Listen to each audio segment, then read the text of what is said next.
Alzheimer's is me unwinding. You can't battle it. You can't be a plucky survivor. It steals you from yourself.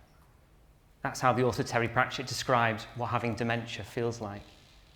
I think there's something particularly cruel about a disease that makes you feel as if you're unwinding, that strips away at the things that define you, your memory, language, personality. And of course, dementia is common.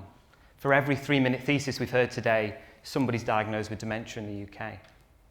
We desperately need to find ways of preventing or treating these diseases.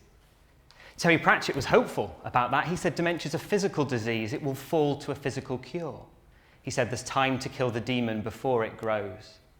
And he's right, but it's hard because we still don't really understand why some people develop dementia and others don't. And we now think we need to try treatments in people years before they get symptoms of dementia if they're going to work. And that means we need to find a way of predicting who will go on to get dementia in the future. But I wonder if some of the tools we need to answer these questions are already out there if we know where to look. My PhD is about zooming out and looking at whole populations to study the risk factors and predictors of dementia. I'm particularly interested in data that come from everyday healthcare encounters.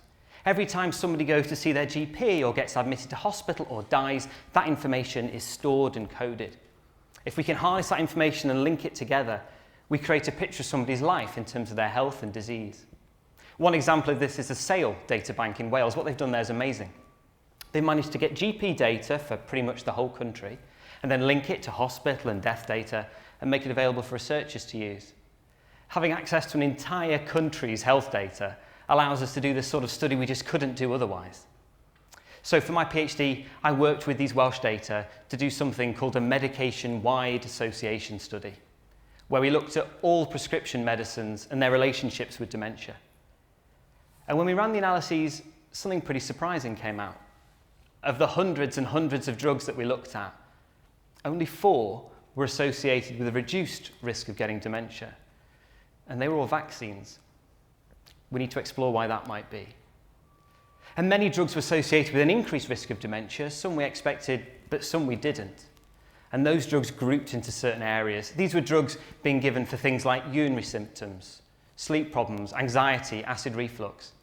I think those drugs are giving us a clue that the people who are going to go on to get dementia are getting these other physical symptoms years before they get their memory symptoms. I believe that's a way we can predict who will go on to get dementia so we can target them early for treatment whilst they're well. My PhD is about using big, messy, real-world data from real people and turning it into something useful so we can learn more about dementia and kill the demon before it grows. Thank you.